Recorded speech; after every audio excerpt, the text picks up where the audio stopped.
Excellent. So I'd like to welcome everyone back to the second half of our session on sublinear-time algorithms, compressive sensing, and related applications. So our first speaker kicking off our application side of things is going to be Hytham. He's joining us from the University of Illinois, Urbana-Champaign, and I will turn things over to him. Thanks for coming. Thank you, Mark. Thanks, everyone, for joining. Today, I'm going to talk about applications of sparse Fourier transforms. So this talk will be a bit different than what we've seen in the morning because we're going to focus more on systems and applications. And this work was done in collaboration with a lot of wonderful people, including Piotr Indyk, Eric Price, Dina Katabi, Omid Abbari, Lishan Chi, and Badia Ghazi. And it actually builds on a lot of work that was done by Mark and Anna and a lot of people who worked on sparse Fourier transform. So in the morning, Mark and Atri did a wonderful job at kind of giving us a good background on sparse Fourier transform, and I'm going to quickly summarize things here. So Fourier transform is a very important kind of computational tool, and with FFT, we know that for a signal of length n, we can basically compute the Fourier transform in n log n, the discrete Fourier transform here. So. The idea of sparse Fourier transform is there's a lot of natural signals where the output is very sparse, like you see here. And so there's no point going and computing all these frequencies. We can just focus on the ones that have energy and compute things in sublinear time. And basically, in the early 2000s and around 2005, Anna and Muthukrishnan and Martin Strauss, they kind of published an algorithm that runs in k log n to the 4, and it improves over FFT for k smaller than n over log n cubed. And after that, Mark they wrote a code, and they showed for the first time empirically that there is potential to beat FFTW, which is a highly optimized algorithm in practice. And that inspired us, me, Piotr Indyk, and Eric Price and Dina Katabi, to work on this problem, which had a lot of applications. And in 2012, we kind of published a few algorithms. The best was for k-sparse case, it would run in k log n, so when there's no noise. And for approximately k-sparse case, we can think of when there is noise, it ran in k log n over k, and it improved over FFT for any k that's smaller than n. And in practice, it also kind of even was able to handle higher levels of sparsity. And since 2012, 2020, there's been a lot of follow-up work, and I apologize, I'm not going to be able to do it justice here. And if I forget anyone who's working on this problem, again, I apologize. But in the interest of time, I want to move on to applications and focus on applications of sparse Fourier transforms. So actually, it turns out that this is something really useful in practice, because in practice, most of the applications of Fourier transforms are sparse, from radio astronomy, wireless networks, GPS, medical imaging, computational photography, biochemistry. So there's a lot of applications. And what we've noticed then is that different applications have different kind of requirements. So some applications like medical imaging, you really care about sampling complexity. That's your ultimate goal, minimize the number of samples. In other applications like GPS, you can use all the samples, but you really care about reducing computation time, similar in circuits. But today I'm going to focus on one area, which is kind of wireless networks, and I'm going to talk about kind of next generation wireless networks and where sparse Fourier transform algorithms can really help us there. So you might know that the wireless spectrum is a very kind of valuable resource, and it's very scarce. And so maybe for the last 5 years ago, we've ran completely out of spectrum. And what happened is all of the spectrum was allocated. So this is the spectrum occupancy chart, sorry, not occupancy, allocation chart in the United States. And as you can see, no matter where you go, there's someone who's using that spectrum. And this chart is kind of in log scale. That's why it gets denser and denser towards the end. And so to deal with this in like 5G and Wi-Fi 6, the next generation of wireless networks, what the FCC did is two things. One is it allowed sharing of spectrum below 6 gigahertz, and it opened up new spectrum for kind of commercial use and also for unlicensed use in the very high frequencies, about 24 gigahertz. And basically what this allowed is two new technologies. The first is dynamic spectrum access, and I'm going to talk exactly what I mean by that on the next slide. But for that to be to work well, we need to do something called wideband spectrum sensing. And in the high frequencies, it would allow for a technology called millimeter wave, which kind of enables multi-gigabit per second wireless links. But for that to work well, we need to solve a problem called beam alignment, and I'm going to talk about this problem in this talk as well. So let's start with dynamic spectrum access. What do I mean by that? The idea behind dynamic spectrum access is you have a lot of radios, right?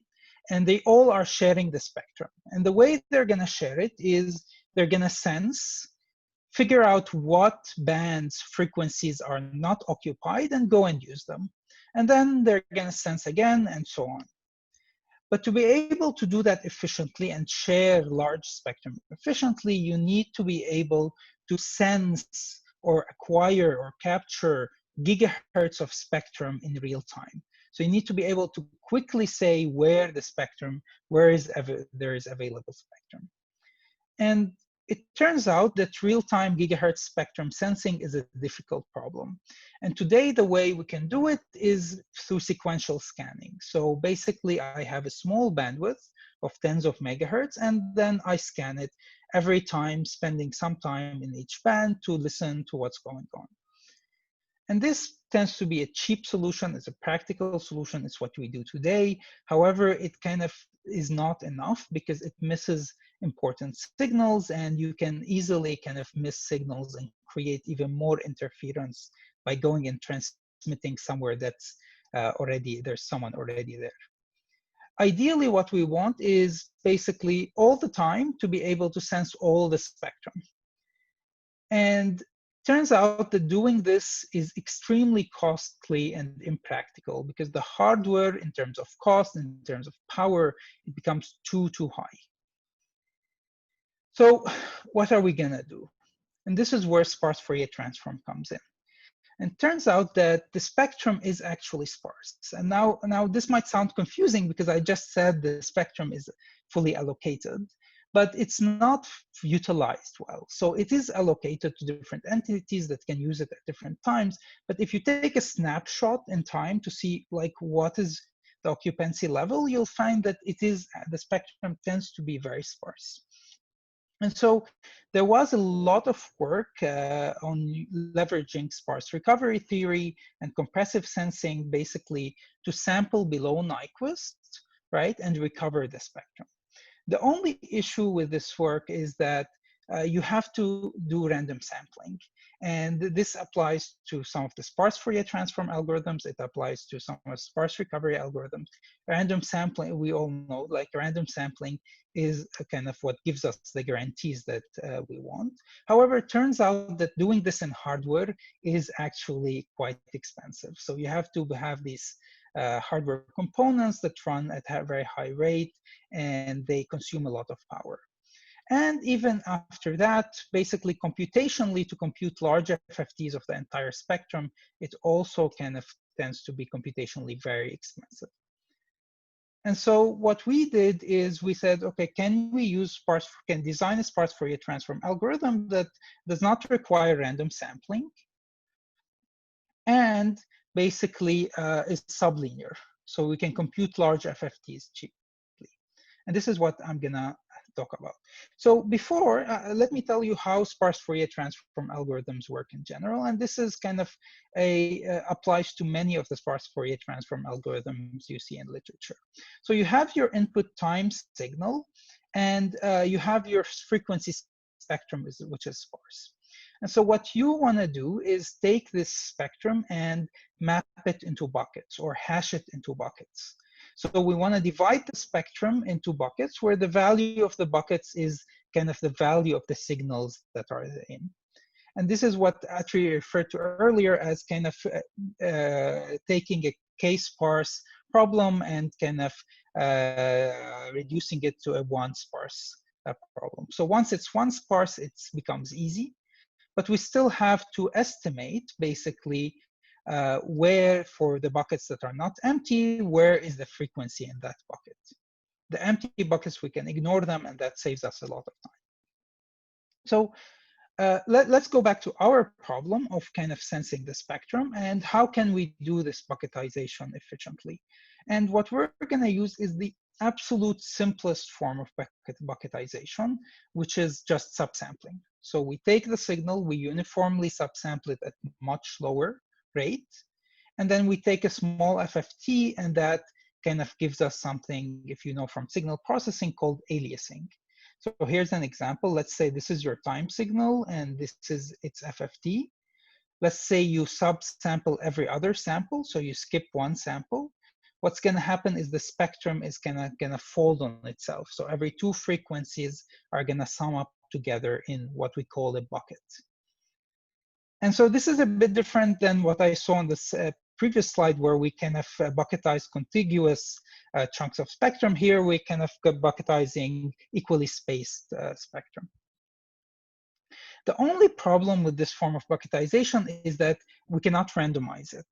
So basically, there is a really nice trick to randomize, kind of take the samples of the FFT and randomize your frequency, but it doesn't work with kind of these types of filters. So we're going to do the next best thing and use Coprime subsampling, which means we're going to subsample at different rates that are coprime. And what this is going to give us is that if two frequencies, let's say, collide in one bucket, like the blue and green, they're not going to collide in the next subsampling. And then the algorithm becomes simple: estimate from one, subtract from the other, and iterate. So we estimate their yellow and red, we subtract them from the next bucketization, then we estimate the green, and so on until we're done. But how do we estimate? How do we know what is the frequency that is landed in that bucket? We're going to use a simple trick from Fourier transform that says if you shift your signal in time, you get a phase rotation in frequency. So basically, if I sample the signal with it after a time shift again, the value of the signal, the phase, is going to change by 2 pi f tau. So if the value is the frequency is f, I'm going to get a phase rotation. So now I can compare how much the phase changed. I know how much I shifted my sampling. I measure the change in phase, and now I can compute f. And the other nice thing about this is that I only need the most significant bits of f, because I can get the least significant bits from the bucket itself. And that makes it slightly more robust to noise.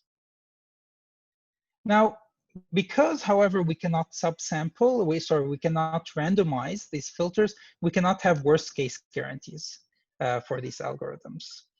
So we can only analyze them in the average case, where kind of the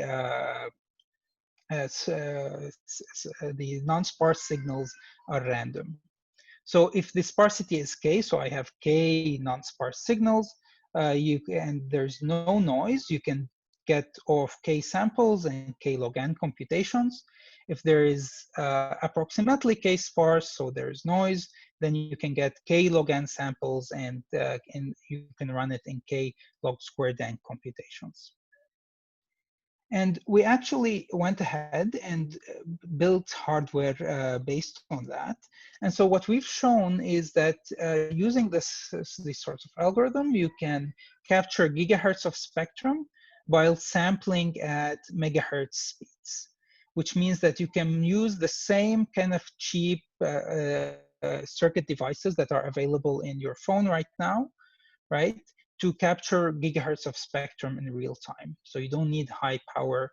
And because basically the algorithm is sublinear, you can actually compute the spectrum efficiently. And we've built a circuit, a chip that is very low power and can compute a million point FFT to look at very large spectrum. Now, at this point, there is this question that we really assumed here that the spectrum is sparse, right? However, our kind of goal of doing dynamic spectrum access is for the spectrum to be efficiently utilized. So we want people to use the spectrum more efficiently. And once that happens, the spectrum is no longer sparse. So it's kind of a paradox, right? Because we're assuming it's sparse so we can use it efficiently, but once we use it efficiently, it's no longer sparse. So what are we going to do if the spectrum is no longer sparse? Can we still use sparse Fourier transform? And the idea is, yes, the spectrum might not be sparse, but the signal I receive on my hardware, I can actually make it sparse. And I've been working with people who work on nanotechnology, and what they've done is they built these filters using MEMS acoustic resonators. And these filters, what they do is, once you pass the signal through them, they kind of sample the signal in frequency. So they look like a comb filter in frequency. So if this is your input signal here that is not sparse in frequency, once it passes through this filter, it gets sampled at certain point and becomes very sparse actually. And once you do that, you can now use sparse Fourier transforms, and you can tell which of these bands, frequency bands, had signal in it and which didn't have signal in it. And it's even better because the sparsity is kind of very well structured here. So we can do kind of reduce the sampling and the computation even further. So in the interest of time, I'm not going to talk more about this, but basically this is kind of one of the major applications of sparse Fourier transform, where you can do wideband spectrum sensing very cheaply. And even if the spectrum is not sparse, you can still use sparse Fourier transform to tell where the signal where the signals are in the spectrum. So in the interest of time, I will move to a different application, which is in 5G networks, which is millimeter wave. So if you look at the wireless spectrum, basically from 0 to kind of 100 gigahertz, for the last 50 or even more years, we've been operating here. So all our cellular, Wi-Fi, and devices have been operating below 6 gigahertz. And there's a huge amount of spectrum in above 10 and 24 gigahertz that is available. And so what the FCC did is it released most of this spectrum for some of it for cellular, 5G, and some of it for unlicensed use. So as of today, there's 14 gigahertz of unlicensed spectrum that anyone can use. That's more than everything we've ever used in our lifetime. But there is, of course, a catch. So nothing is free. You get a huge amount of spectrum, but the catch is that the signals that are at very high frequency, they attenuate very quickly. So they don't go as far as Wi-Fi or cellular today. And to deal with that, what you have to do is you have to create directional communication. So instead of transmitting your signal in all directions, basically you build these antenna arrays that focus the power along a certain direction. So instead of the power going in every direction possible, it's focused in a given direction by using these antenna arrays. And because the frequency is so high, the wavelength is so small, that you can put a lot of antennas in a very small place. So in very small area, I can put like 256 antennas even, and kind of get really good gains. But the problem becomes is now I have a directional communication. So far when we worked with Wi-Fi or cellular, everything goes in all directions, so life is very easy. But once kind of the signal is very directional, you have to align it towards the phone, right? So an access point, a Wi-Fi router has to align the signal towards the phone. And every time the phone moves, it has to redo this alignment. So how do they do it today? How does 5G and kind of Wi-Fi standards that use these very high frequency do it? It's very simple. They just scan. They try all possible directions. So if I have n directions, basically this is like order n measurements. And turns out that when your beam is very narrow, like 1 degree, trying 180 directions is kind of takes a lot of time. And basically what they're doing here, in every direction, you're transmitting a packet. So you're transmitting a signal. So that's why it takes time. So for every direction, I can transmit a signal and I go to the next direction. And so linear time tends to be kind of expensive.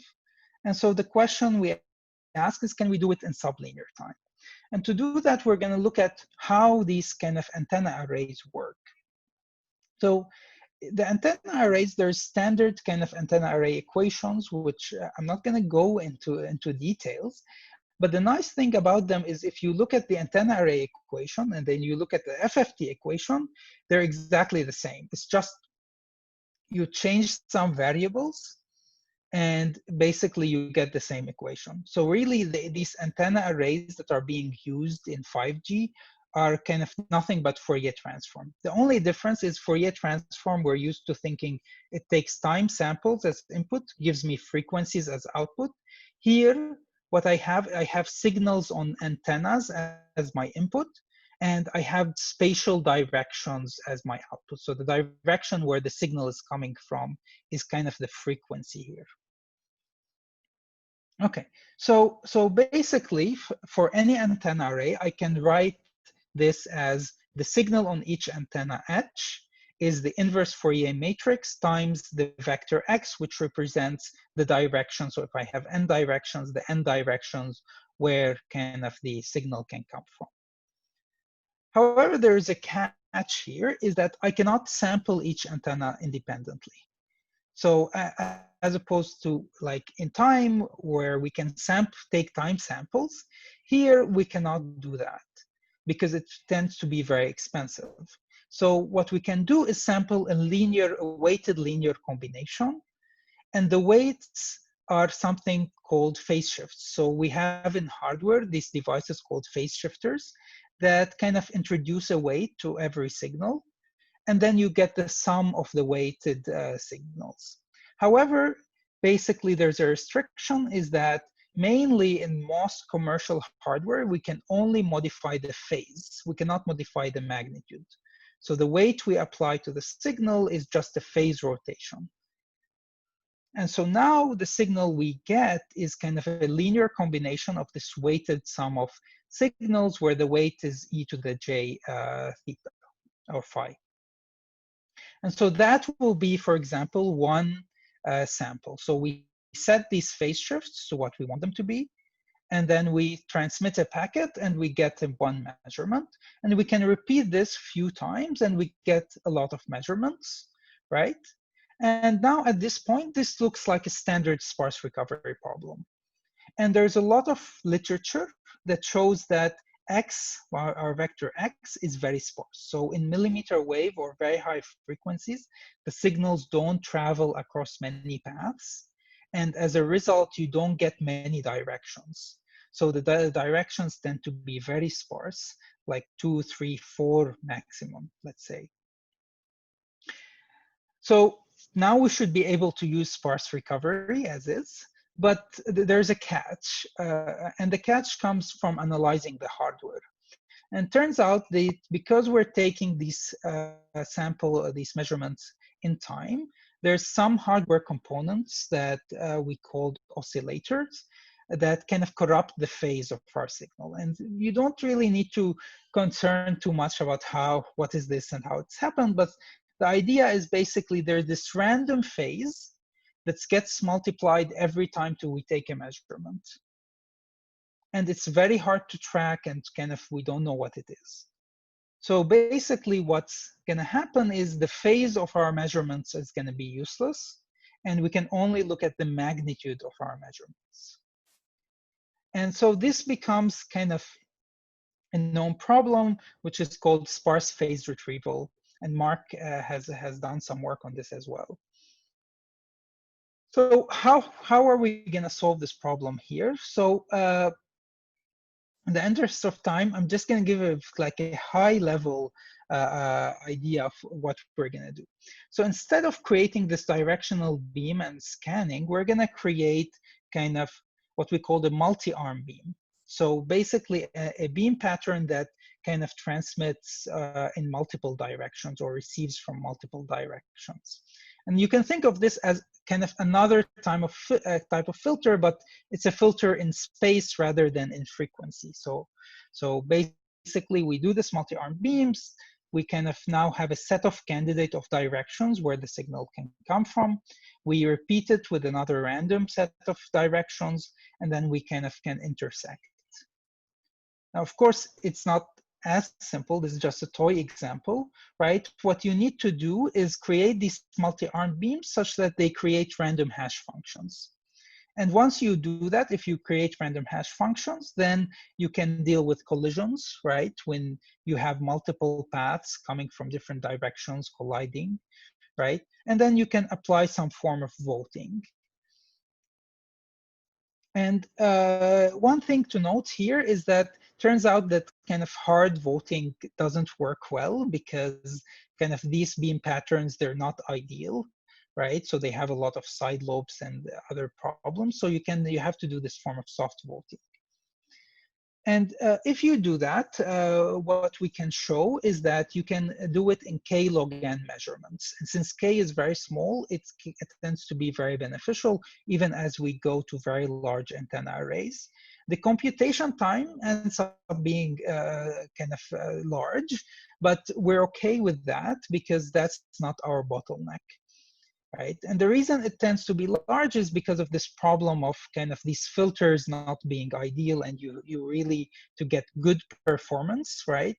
I mean, you can do it, but the performance in practice does not end up being good. So to get good performance, you really have to process kind of all the directions that you care about. And we've actually also implemented this in hardware, and we've tried it on multiple different hardwares with varying antenna array sizes. And what we show is that you can really speed up this beam alignment to less than 1 millisecond. So with less than 1 millisecond, you can discover the direction where you are supposed to transmit. And so in this talk, I kind of only focused on like 2 applications in wireless networks of sparse Fourier transforms, but there's actually a lot of other applications that benefited from it, from GPS to medical imaging, where we've shown that how to reduce the time the patient spends in the MRI machine. In kind of computational photography, you have also arrays of cameras, and you can show how to reduce the number of cameras that you need to do exactly the same thing, since the signals are very sparse.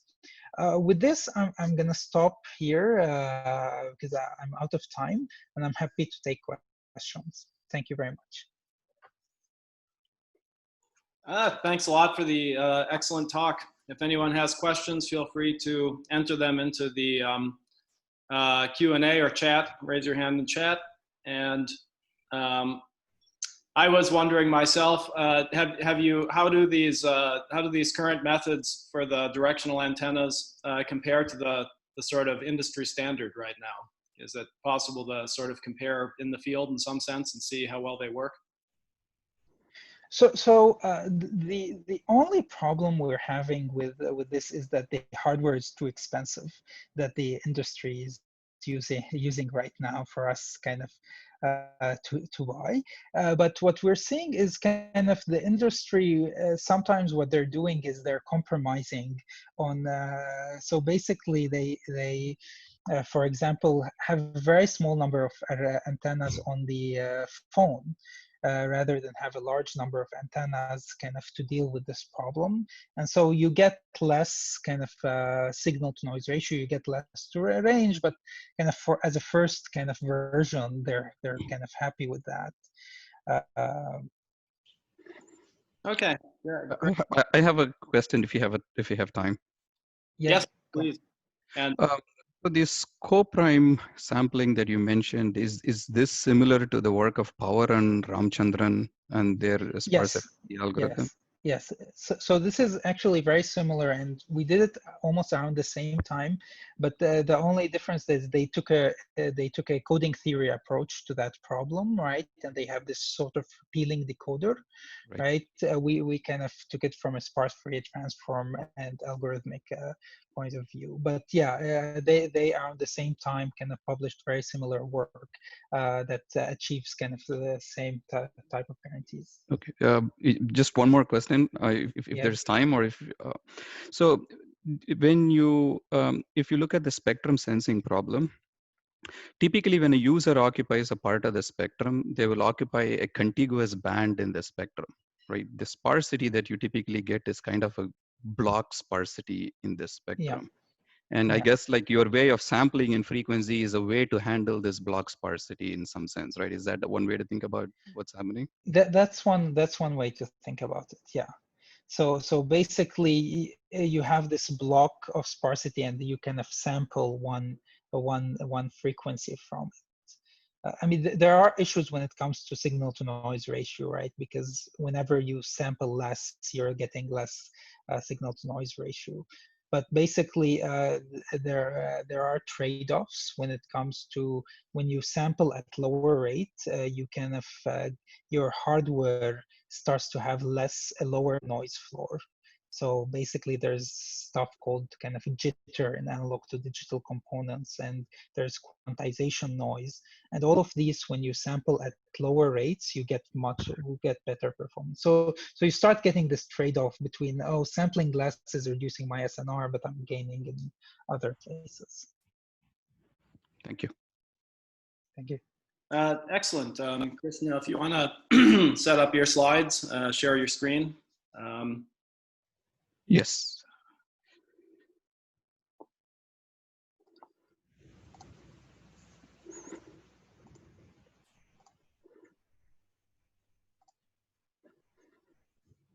Okay. Okay, great. Yes, take it away. Okay, thank you. You know, the last talk was really nice, and as an engineer, I find this this relationship between theory and applications to be quite fascinating. I think Haitham gave very many nice applications of some. So what I felt was a theoretical advance in computing FFT.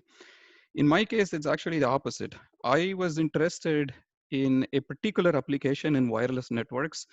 And in trying to solve this problem, we realized that we really had to solve a very large scale compressed sensing problem. And we tried to make a solution that was particular to this problem.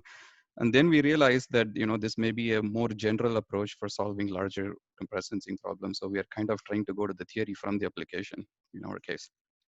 So I've tried to structure my talk into 3 blocks.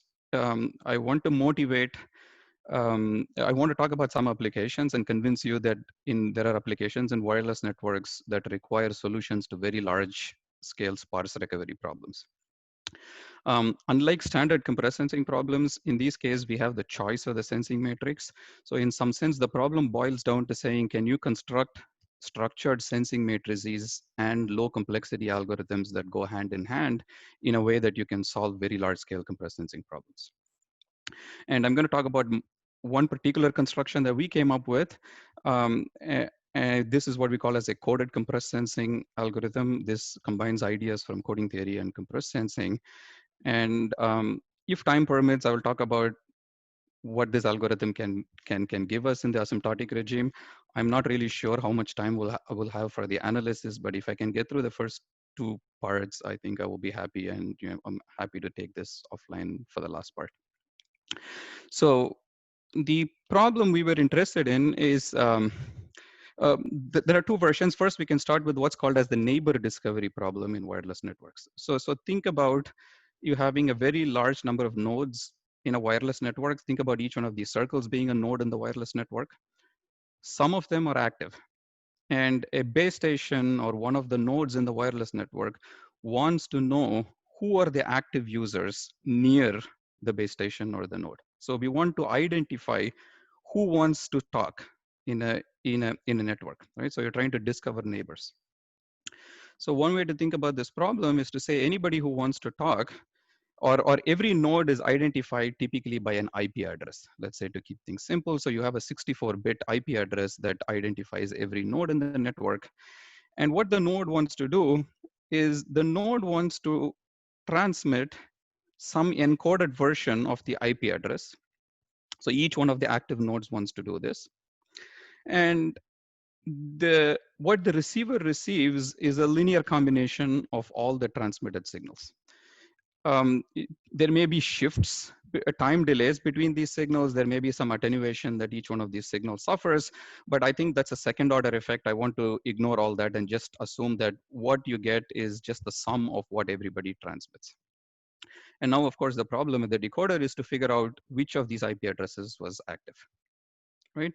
And what do you want to do? You typically want to minimize the signal to noise ratio, or the amount of power that everybody had to transmit for you to be able to identify these IP addresses.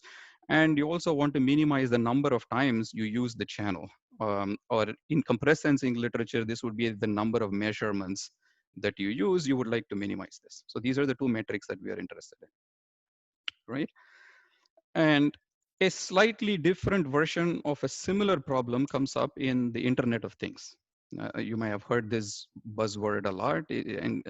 So really what happens in the Internet of Things is that you have a very, very large number of devices in a geographic area, out of which, again, some of them want to transmit a small amount of information, typically a small number of bits. And to give you a clear perspective of what we are talking about, I picked some numbers from a very popular Internet of Things standard called as the LoRa Wide Area Network. So we may have something about, let's say, 25 to 300 active users in a network, and each person has about 100 bits to transmit. Part of those 100 bits may be the IP address of the node itself, but together it's about 100 bits that they want to transmit. And they use the channel about 30,000 times. And again, what the receiver receives here is the sum of all the signals that are transmitted by these users. And what the receiver wants to do is simply identify the set of all these messages that was transmitted. So one thing you will notice, the way I'm formulating this problem is to say that the information that each node transmits contains the identity of the node and some information on top of that. So as far as the decoder is concerned, eventually, the decoder does not care about who is transmitting what. It only wants to get the set of all the messages that were transmitted. And because the identity is embedded within this, sometimes it turns out that we don't even care about the identity of the nodes. So for example, if you have a sensor network and you only want to see the set of temperature readings in the sensor network, you may not necessarily care about who's sending what, right?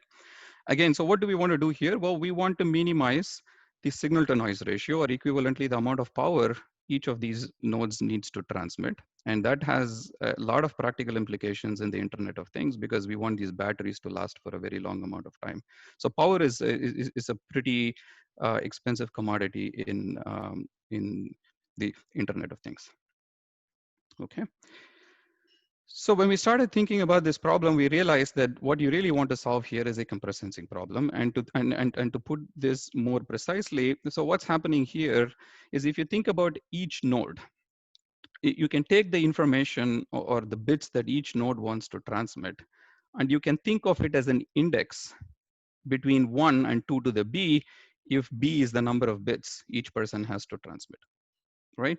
And then what you have is, you have a sensing matrix of size lowercase n by 2 to the b. And each user simply picks the ith column from this matrix and treats that as the code word that the user transmits.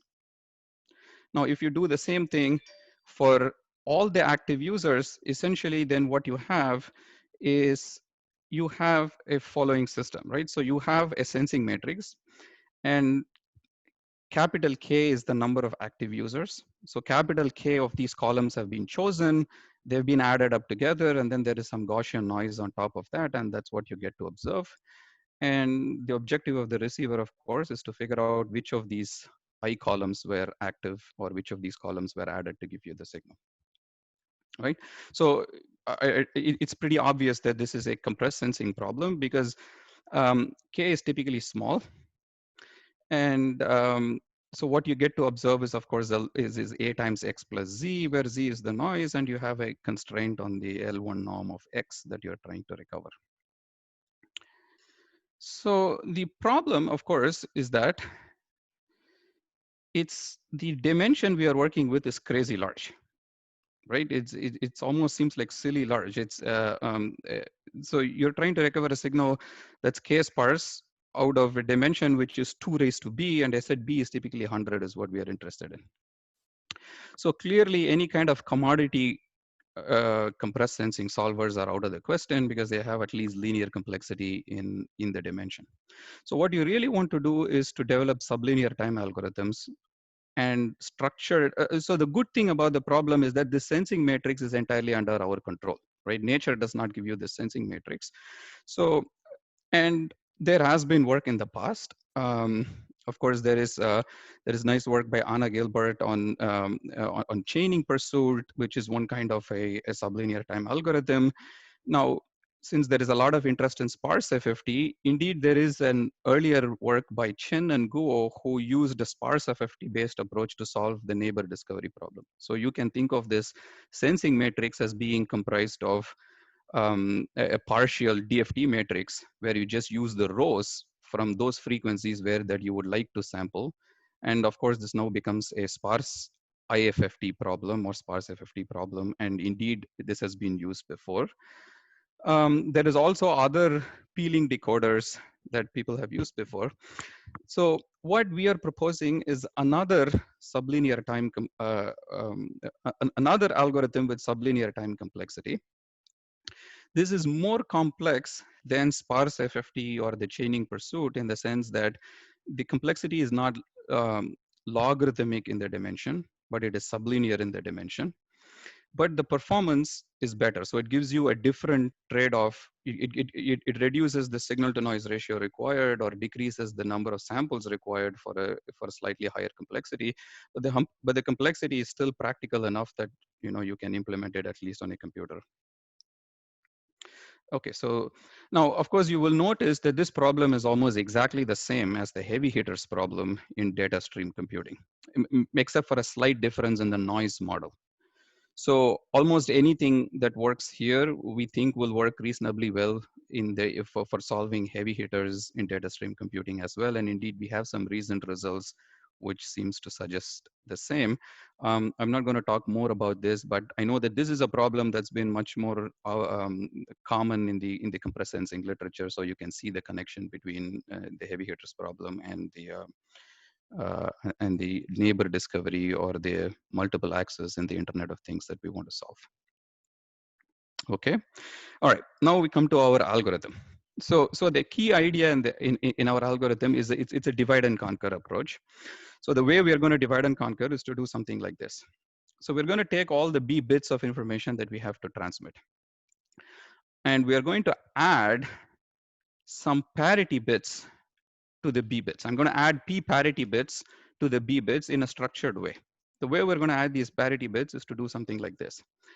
We're going to add these P parity bits, and then I'm going to break down the entire length into M subblocks, such that in each subblock, you have some information bits and you have some parity bits. The first subblock does not have any parity bits. We'll see why later. But after that, every block has some combination of parity bits and information bits. And the parity bit at every subblock is formed as a random linear combination of all the information bits that preceded that particular block. So if you think about the parity bit at the second block, you obtain this by taking the message from the first block and multiplying it by a random binary matrix, zeros and ones equal probability IID.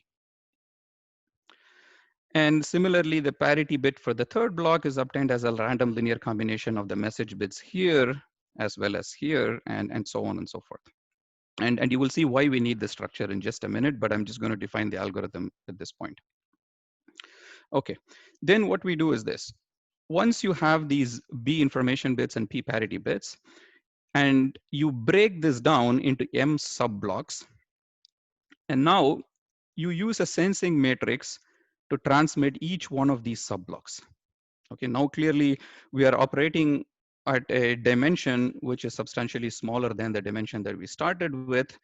So it's a smaller dimensional compressed sensing problem that you need to solve for each one of these subblocks. I'm also going to call this as slots, which is a fairly standard term in wireless networks. Okay, then what you have is this. You have these M slots. You observe something over these M slots. And keep in mind that in each one of these slots, we have K active indices. So what you do is you solve a compressed sensing problem for each one of these slots. So you solve a K sparse recovery problem of dimension 2 to the B over M. So it's K sparse. The dimension is 2 to the B over M. I'm going to call B over M as J. So it's 2 to the J is the dimension. Okay. So what do you get? Then you get a list of K indices for the first subblock. And you get a list of K indices for the second subblock, so on and so forth, right? Now, the problem now is that you don't really know which index in the first subblock should be paired with the index in the second subblock, because all you get are indices which have been reordered according to some permutation when your sparse recovery algorithm gives you estimates of these indices, right? So you need a way to somehow stitch these pieces together, and that's exactly the role of the parity bits that we introduced from the outer. We call that as the outer code. So the way it works is something like this. So for each one of these indices could in principle be paired with any of the K of them, but you need to figure out which one gives you the correct path. And the way we can solve this is to think of this as a tree, right? So you take the first index from the first block, and then you say, well, this could be paired with any of the K indices from the second block. But every time I pair one of these indices with something else, I can check to see whether the parity bits are satisfied. Unless I pair the correct blocks together, my parity bits will not check out, right? Because I know that my parity bits have to be a linear combination of the bits that preceded this. So we're really using as the parity bits for doing detection or pruning the tree as we go down the tree. That's basically the role of the parity bits. Now, I think so basically this is what you do. You look at every one of the possible K indices for the second block, pair it with the first one, you do a check to see whether it survives. Now, it's possible that sometimes even when you pair a wrong index with a previous index, there is a probability that the parity will be satisfied, right? Because we are adding a fixed number of parity bits, and we are forming the parity bits as a linear combination of the bits in before them. So more or less with probability 1 over 2 to the Li, where Li is the length of the parity bits that you add in a particular block, a randomly chosen index will pair with something, or you can make an error, right? So then the analysis is we need some analysis to answer the following kinds of questions, right? How do you spread the parity bits out throughout your M subblock? So if I give you a total budget of P parity bits, how should you allocate these parity bits across the M subblocks? And to try to understand this, what we do is we analyze two things. So we say that there is a measure of complexity. The measure of complexity is how quickly your tree grows, or how many times do I have to do a parity check? How many nodes do I have to check parities on? That's a measure of complexity, or the expected value of that is a measure of the complexity. And what you don't want to happen is when you go down the tree, when you keep going down this tree, ultimately you don't want to pick any path which is not a valid path as one of the possible paths. Like, so there is a probability of error. The probability of error is just the probability that the number of erroneous paths that survive at each stage is greater than 1 for the last stage. So we try to see how you can balance these two, and you can see intuitively it's easy to understand the trade-off, right? So what is the trade-off in allocating the parity? You can look at two extremes. If I were to put all the parity bits at the end, then I cannot do any error detection until my tree grows to the very end. So my complexity becomes really very large. If I put all the parity bits or if I spread them out uniformly, I can prevent the tree from growing, but I may have a large probability of error because I don't have enough bits to check towards the end. And that's kind of how we need to figure this trade-off. And that's what we do in the analysis. And again, given the small amount of time, I don't know how much I can do so, but I'll give you a very high level intuition for the analysis. So the way we do this is to do the following. Capital L sub I is the number of erroneous paths that survive at every node in the tree. So what we do is we compute the expected value of this random variable as a function of the number of parity bits you allocate to every stage or every subblock. And then we compute an expression for the probability of error at the very last stage, and you compute an expression for the complexity. And then you set up an optimization problem to say that for a fixed probability of error, I want to decrease my complexity as much as possible. And then you try to solve this problem.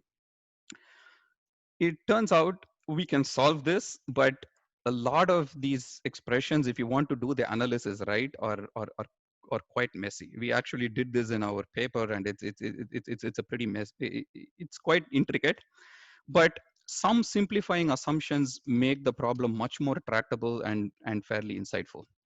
So we're going to make two assumptions in the analysis.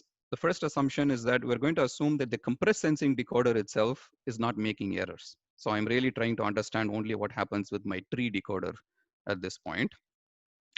And the second one is the crucial one. So it turns out that if you take a wrong path in the tree, the probability with which the wrong path is declared as a survivor in the tree, you know, it's with probability 1/2 to the Li, this happens. But these paths are all not completely independent. It turns out if you think about it, there is some dependence between these paths, which becomes very hard to analyze. But if you make the assumption that these are independent, we actually show that this assumption is not too bad, and this makes the problem much easier to analyze. So then essentially this is what we do. So what we can do is you treat the number of erroneous paths that survive at every stage as a random variable. And so there is a question. Should I go ahead and answer the question? The question is, do you propose to solve the problem with non-negative least squares? And the answer is yes, exactly. So in this version of the talk, we do solve the problem with non-negative least squares, but we have a recent result where we are using approximate message passing to solve for this, and I'll show you that the results are substantially better for a very specific reason. I'll talk about that towards the end. So the idea is to say, okay, the distribution for the number of erroneous paths at time I conditioned on the number of erroneous paths at subblock I-1, it's a binomial random variable. The parameter is 1/2 to the Li, and then the number of paths that you need to check for is Li-1 plus 1, which is the total number of paths. They get expanded by a factor of k. One of them is the right path, and so this is the number of wrong paths that you need to consider. So then you can use iterated expectation to say that the expected value of L sub I can be computed by taking the expected value of Li conditioned on Li-1, and then take the expectation with respect to Li-1, and you get a recursion for the expected value of Li-1, which you can solve because you know the initial conditions for the recursion, and then you get an expression for the expected value of Li. So this is the important step. Once you have an expression for the expected value of Li, you can plug this into various things. So if you think about the complexity of the tree decoding process. So how many nodes do I have to visit, or how many paths are surviving? Now you can see that at every stage, this is the number of paths that are there in the tree, and then they get expanded by a factor k, and then I just need to sum that over all the different subblocks. That's the random variable that says what the complexity is. To compute the expected value, I can just move the expected value inside L sub I, and we have an expression for the complexity of the tree decoder. So then we set up an optimization problem. We say, well, I want to minimize over the parity bit allocation the complexity, which is the expected value of C tree. subject to a constraint that I don't want my probability of error to be any more than some chosen value. And of course, the parity lengths have to be integers. But it turns out that this problem is not convex and it's not easy to solve, but you can make two simple approximations to give reasonably good results. First is we can relax the integer constraint. And secondly, we can use the Markov inequality to rewrite the constraint in terms of the expected value of Lm. I think this must be Lm. Instead of a constraint on the probability of error. And with these two, we can solve for the, how much time do I have? Am I out of time? Well, you have 5 minutes. I have 5 minutes. Okay, so you can see when you run the algorithm, you get something that satisfies our intuition reasonably well. If you try to make the probability of error very stringent, if you try to go for very small probabilities of error, you can see that you get parity allocations which put all the parity bits towards the end. So basically, what it tells you is you have to let the tree grow. You have to have large complexity, and then you can prune it at the very end. At the other extreme, if you have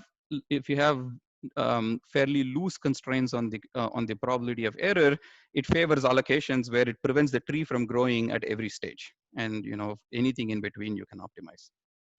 So I will quickly present some results. So here, for example, is a result for neighbor discovery, which compares two schemes. The scheme in the red is based on the Sparse FFT. So this is the scheme by Chen and Guo. And the scheme in the black is our scheme for 1/4 the number of measurements. So you can see the measurements for the red scheme is 2,400, but we require only like 600 measurements to get exactly the same probability of error as a function of the signal to noise ratio. Or we can turn this around and say, I can use the same number of measurements as the Sparse FFT, but I can save in terms of power quite a bit. I can save almost like 8 dB in terms of power.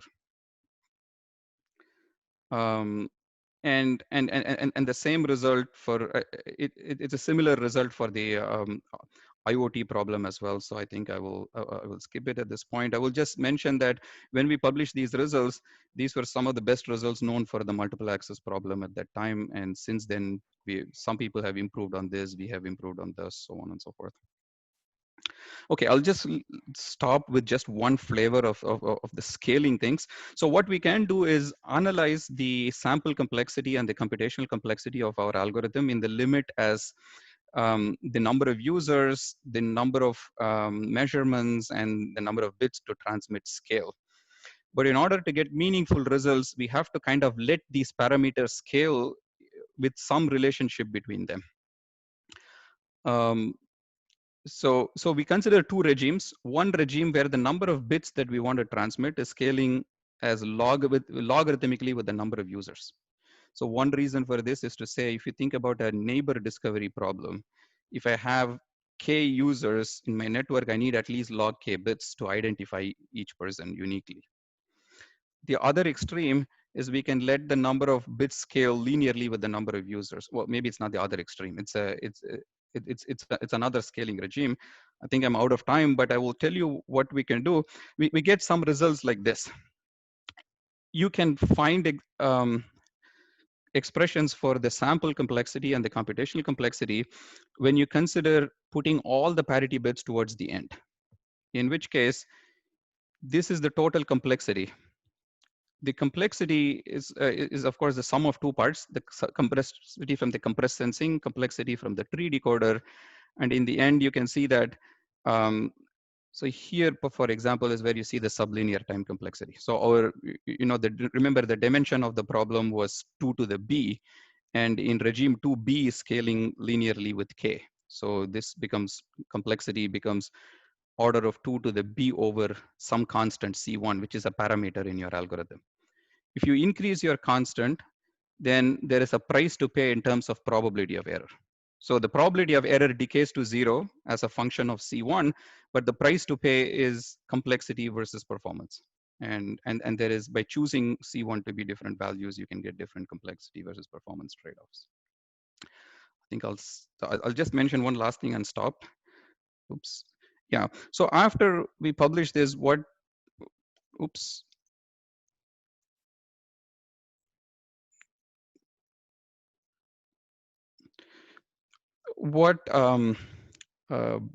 some people, Peter Jung, Giuseppe Cairi, and Fengler realized was that you can think of our scheme as kind of a block partition matrix. It's a block diagonal matrix when you think about it, right? Because we are encoding every sub-block by a separate compressed sensing matrix. So they realized that you can get rid of this block structure and you can replace it with one big structure, which you can then use approximate message passing to solve. And it turns out that this gives a substantial improvement. And then we realized that you can do some message passing between the approximate message passing decoder for the sensing matrix and the tree decoder that we have. And in the end, you can improve the signal to noise ratio quite a bit when you do both of these enhancements to the original scheme. And I think that's where I will stop. I noticed that there are a few questions, so I'm happy to answer the questions. Where do I see the questions? Yeah, thank you for a nice talk. So there's a question on your NNLS application, right? Okay, I'm not able to see the questions. I saw there was some chat. So maybe Hendrik Bernd Petersen can ask the question. Yeah, hello. So my question was basically related whether or not you could replace the NNLS with the corresponding L1 minimization of the residuals, so the NNLAD. It has some advantages since it. Yeah, right now, we are basically not using anything that is very specific in the compressed sensing part. We're just assuming that there is a compressed sensing or a sparse recovery decoder that will give you the indices correctly.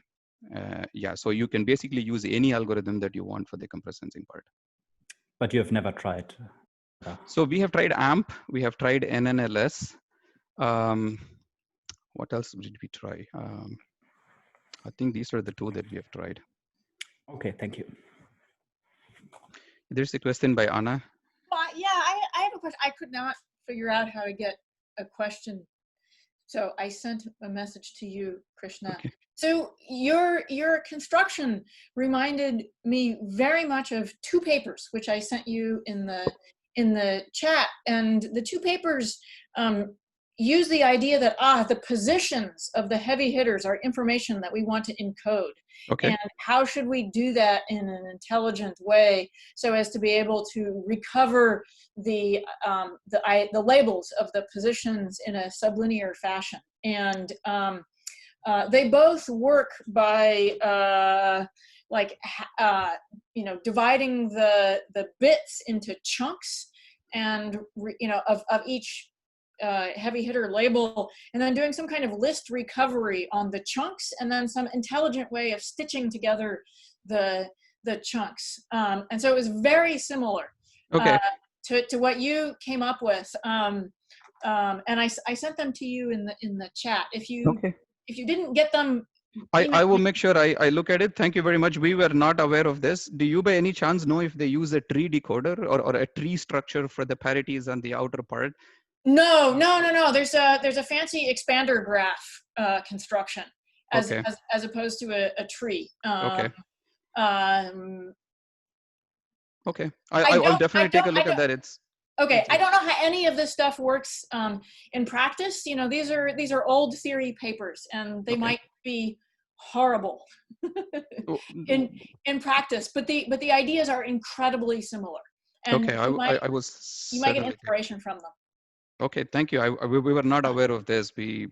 Like I said, I am a coding person, so it was natural for me to first think of the coding way to solve the problem. We were trying to design codes, and then we realized that typically when you design codes, you make a lot of assumptions about what other people can do. Like when you design a code for a multiple access, everybody picks a code in a way that you can decode all of them together. And I realized in wireless networks, you don't have this luxury. And that's what led us to the compressed sensing way to think about the problem instead of a coding way to think about the problem. Yeah, so we were actually inspired in sort of the other direction. We were interested in algorithms, and I don't know how to turn off my phone, and realized it was actually a coding theory problem. Yeah. Thank you. I find this connection between coding theory and compressive sensing to be fascinating. I think there's a lot at the intersection, I think. I know that one of the papers I pointed to you to, Jelani Nelson's paper, they have a much better name for this. It's called an expander sketch. Okay. But I know that the figures in E. Lee's paper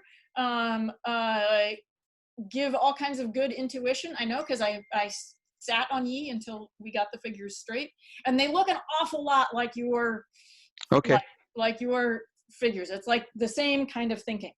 Okay, thank you. I mean, we were not aware of this, but we'll definitely look into it and see what the relationships are. It's cool. That's great. Thank you. Thank you for the comments. So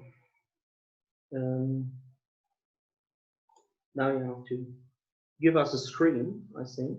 Oh, sorry. I need to. Yeah. Just give me 1 minute. Yeah. Oops. I don't know why I'm not able to see the. Oops.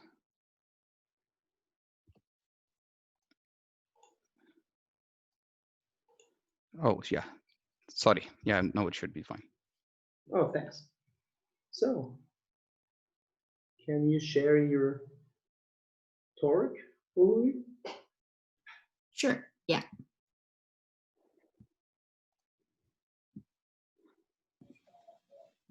Oh, nice. So, the next talk is by Uli about Fasler-Johnson-Lindenstrauss transform. So, please. Oh, great. So first, thanks Lutz and Mark for the organization. It's really nice to get to listen to all the nice talks today. So today I would like to talk about a special multilinear structured random embedding construction, which enables faster computation when it comes to fitting data with structure as well.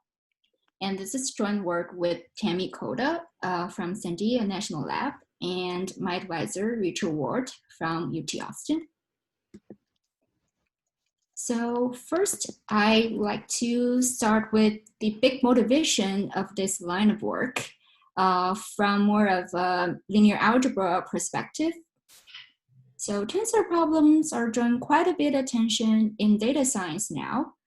A tensor is essentially a D-weight array where we denote D as the degree of a tensor.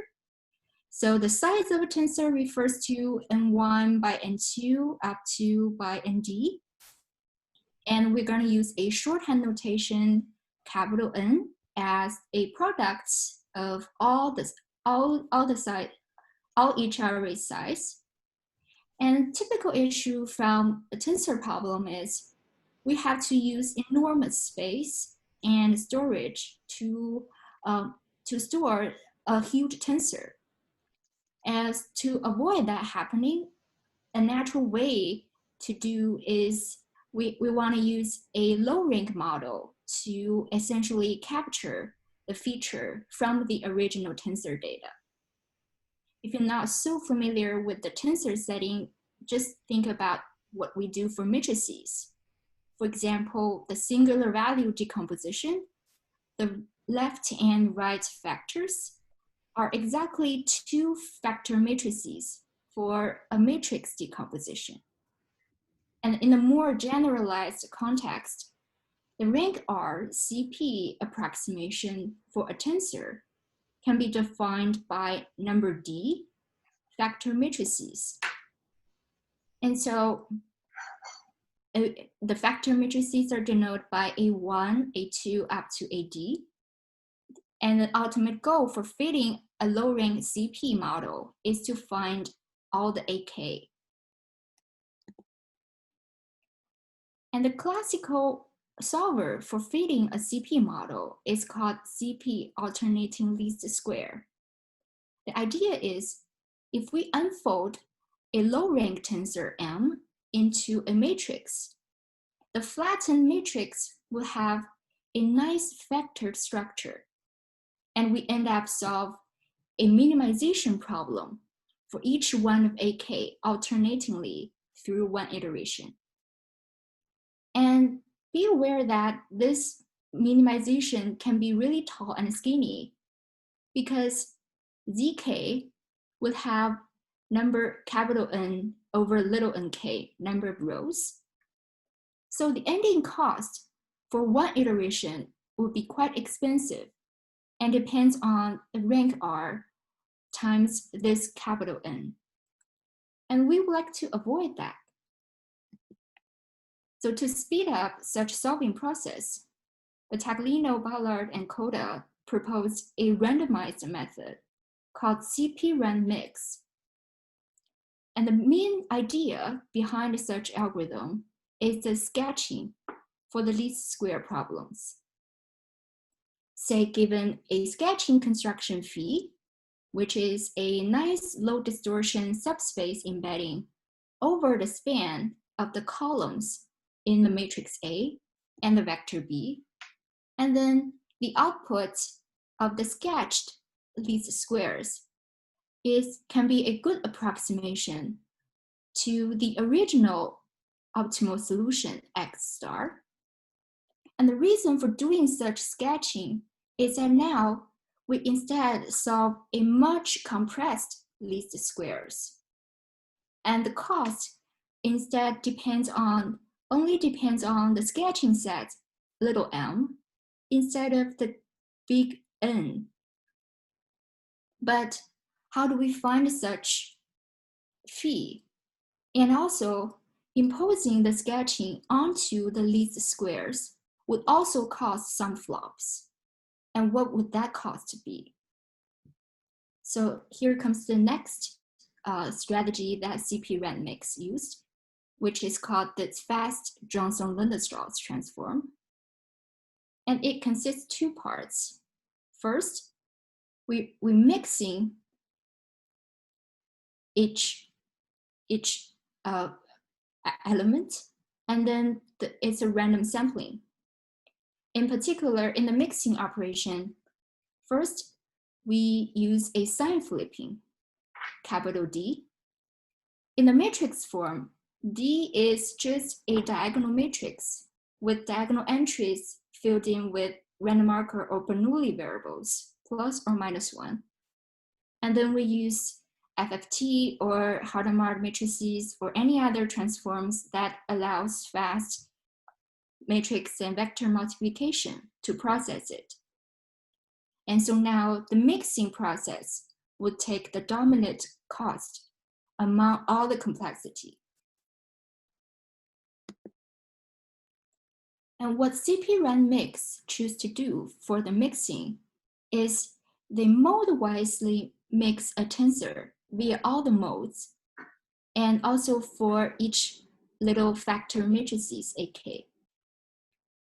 And then the cost now turns out to be only a summation of each little nk with its log term.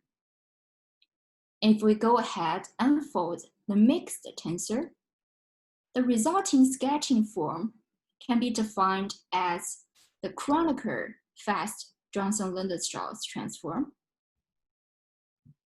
And in fact, we're going to keep using this more generalized mathematical formula as the definition of Kronecker FJLT through the rest of my talk. And this will be our main focus today. So far we have discussed how this Kronecker FJLT come up in the application of accelerating, solving a tensor low-rank decomposition. And it works pretty well in practice as we counted the overall complexity. But in the natural interest in our research field, you may want to ask, well, how many samples is this algorithm required for a decent output? Well, ideally, we want this Kronecker FJLT to create a low distortion subspace embedding. But as a starting point, why don't we first look into the embedding property on a finite set? So if we consider a distortion parameter epsilon and a small failure probability eta, given a finite vector set E on a Euclidean space with p points in it, a qualified random embedding construction can be characterized by the so-called Johnson-Lindenstrauss transform.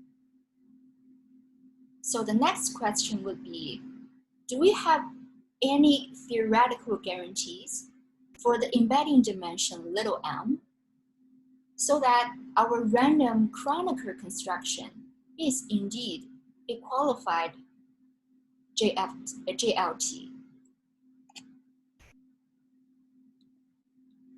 What previous result tells us is a standard fast Johnson-Lindenstrauss transform is a low distortion embedding with high probability in the context of finite set embedding.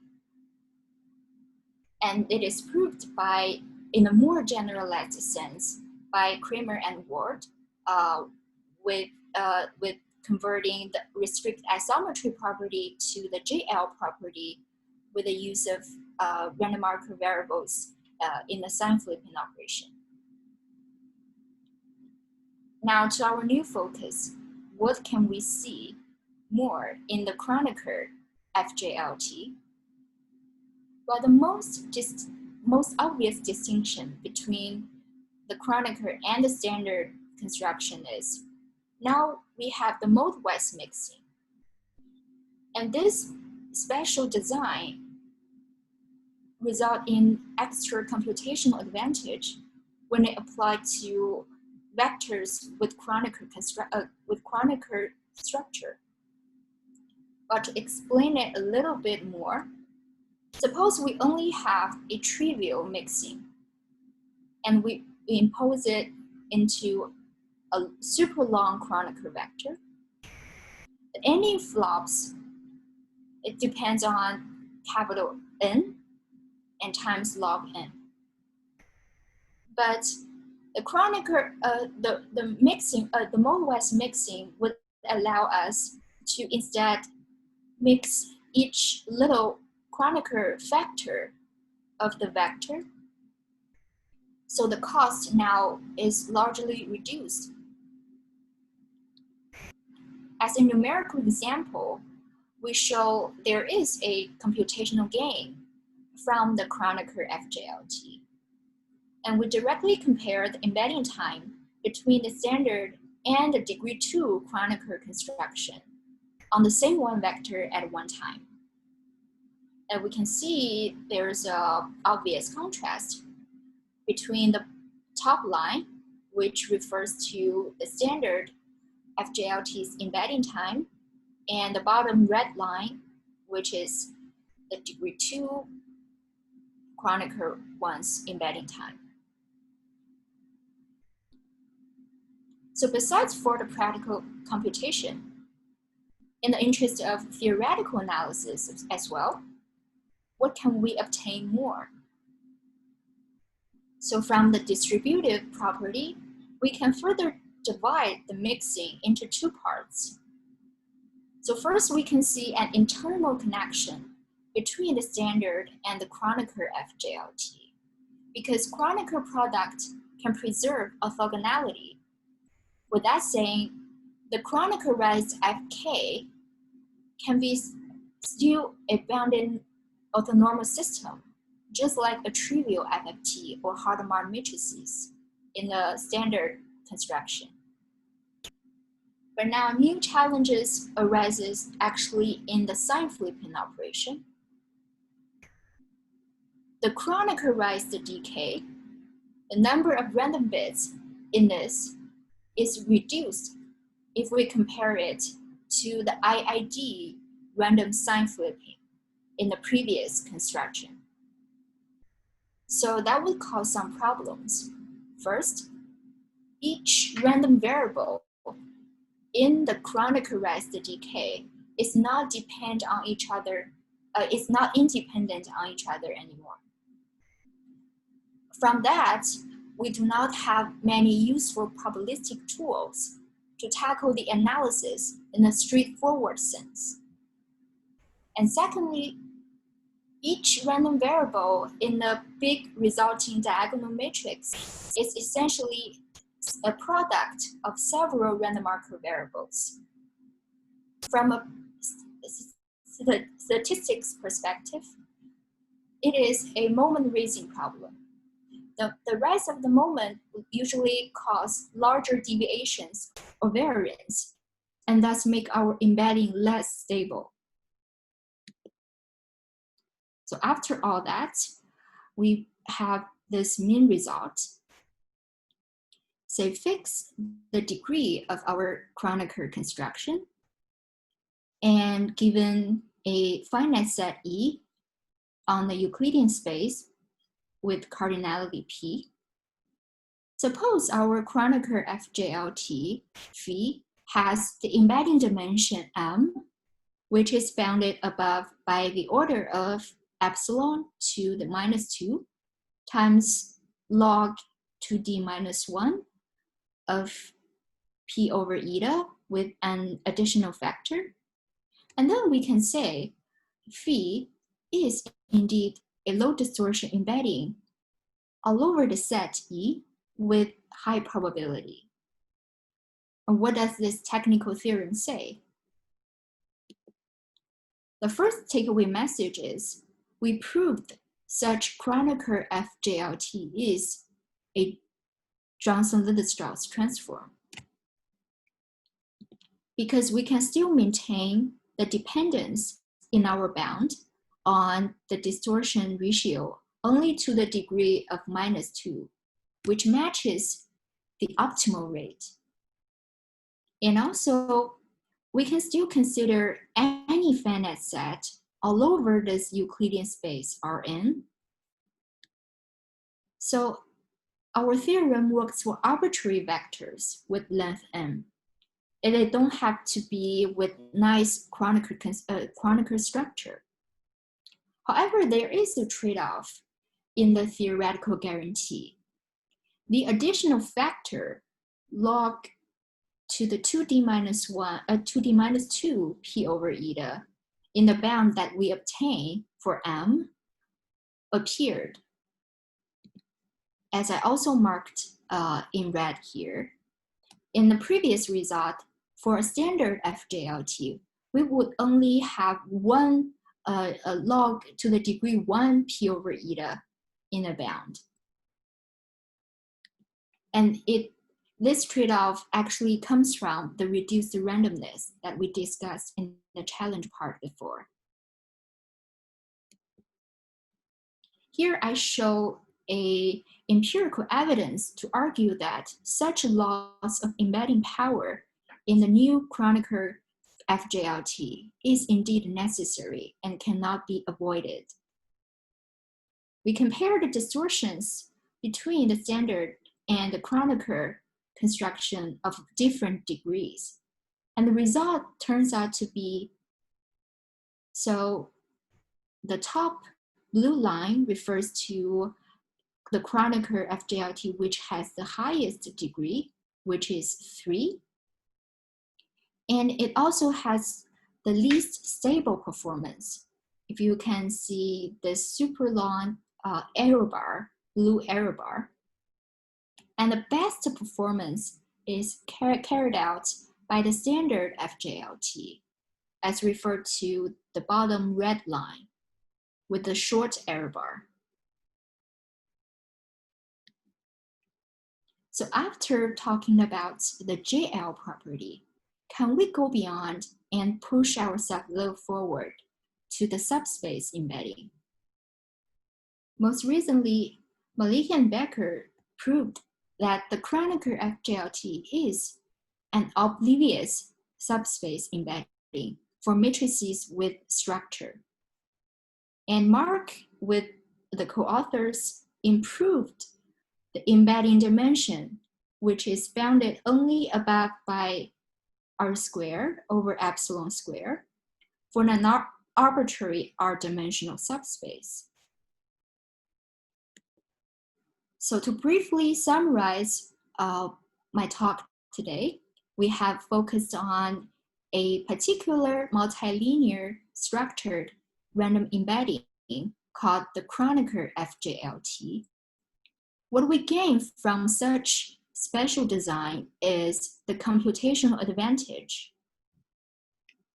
But since we have a trade-off between the practice and the theory, what we lose is the theoretical guarantee.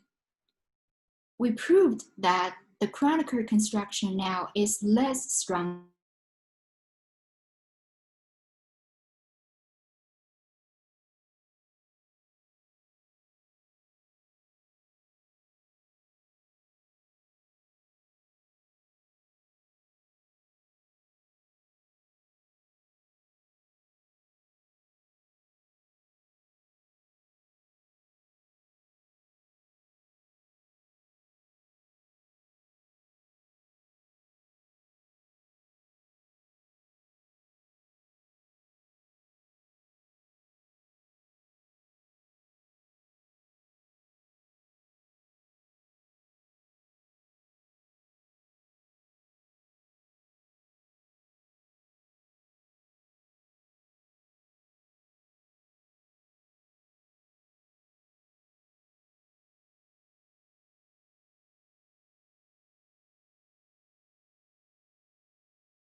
So Hala, I'm not pretty sure whether the problems comes from my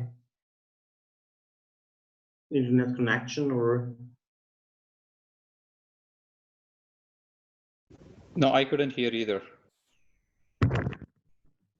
Yeah, I don't. I couldn't hear either. Willfully it lost the signal, I think.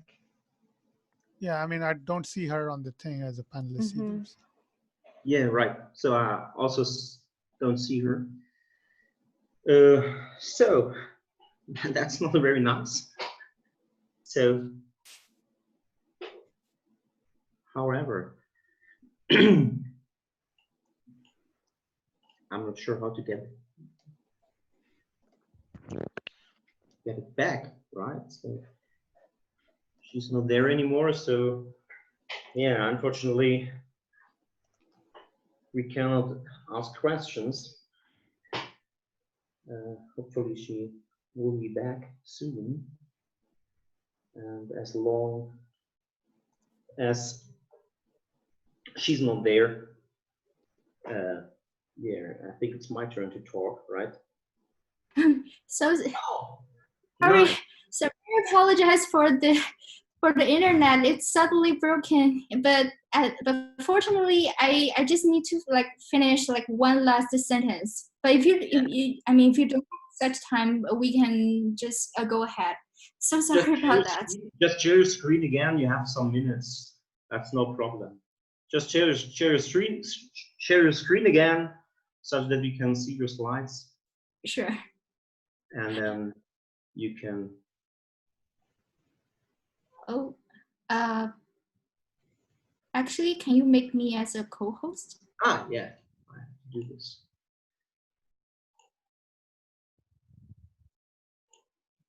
Now it's true. Thank you. Okay. It's like so. Let me start with the last bullet point. This is like really undergoing research, and it's very likely that the current result is not optimal. So we would like to we would wonder what the optimal embedding power for the Kronecker FJLT is, and how much can we improve. So thank you very much. I'm happy to take questions if you have any, and if we have time. I don't know. Thank you.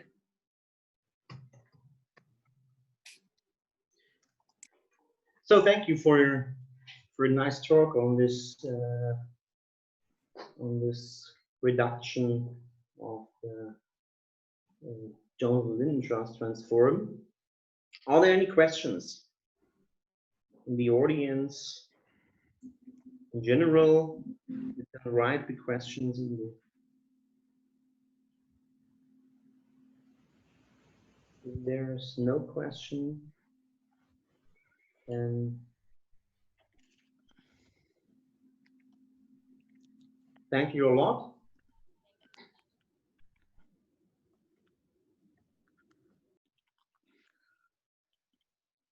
So, and now I think it's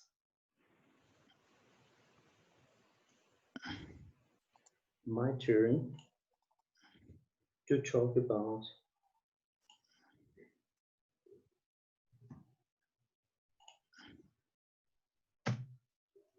so I have the last talk in our mini-symposium. It's about high-dimensional sparse FFT based on sampling along random length wall lattices. And the point is that we have seen a lot of talks about one-dimensional sparse FFTs and also a lot of applications of it.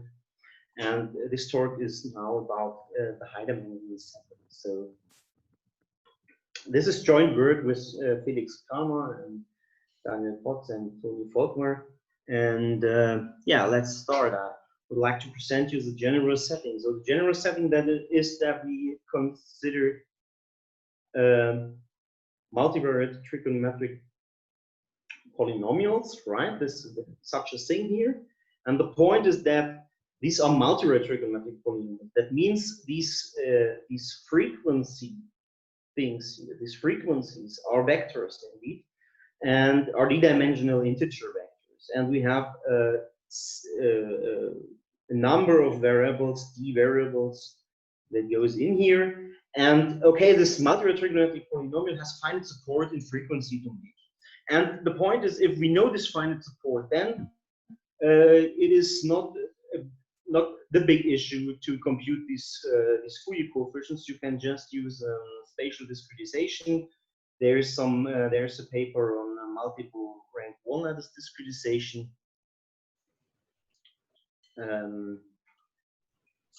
Let's check.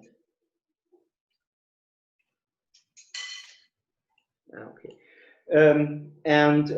The point is that the sparse Fourier transform means that we do not need this I.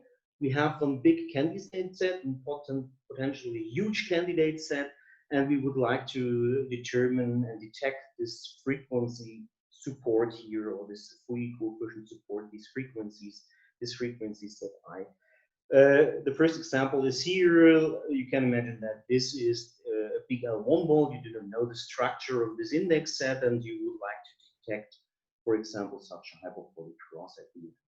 Or maybe you only know that you have a hyperbolic cross structure. You do not know the concrete couplings of the different variables, and you do not need the importance of the different variables, and you just try to figure out such a nice much more responsive hyperbolic cross within a huge hyperbolic cross. Or you have an even unstructured set of frequencies I, but you do not know the blue dots. You only know that your index set is somehow in this gray dots, and this is this gamma. And the point is that we are not interested in 2 dimensions. We are interested in larger dimensions. So let's say at least 5 or 10 and 30, maybe 100. Okay, so the crucial thing is to determine the frequency set I, right? And clearly we would like to determine this frequency set within computational complexity, which is sublinear in this huge candidate set. That is important. Otherwise, with a candidate set that is in the billions in its cardinality, it's somehow difficult. And okay, now there exist some methods. There exists some method based on filters, on the Chinese remainder theorem, Crony's method, for example. But there are several problems. For example, some of the methods do not or are not suitable to deal with non-sparsity. So if you have some yeah, approximately sparse signal, you would like to reconstruct it, it is clear that this cannot work somehow. The other thing is that for some things or for some methods there are no implementations available because they are really difficult. The third thing is the stability of the stability problems. Yeah, that's also an issue there. And the most important thing is that we think about sparsity not only in the hundreds, we think about sparsity in the thousands. That means our sparse index set here, this index set here may consist of thousands or 10,000s of frequencies, right? So, and if your search space is in the billions, then 10,000 is sparse, right? Okay, and there exists some approach which seems to be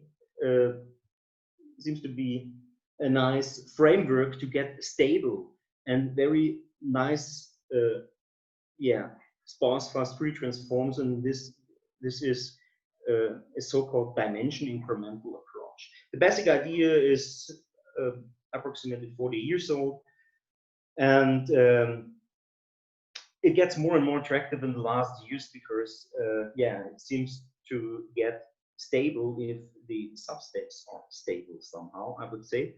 And there's a very nice work on this bounded orthonormal product basis, which we've seen by the talk by Bouzou.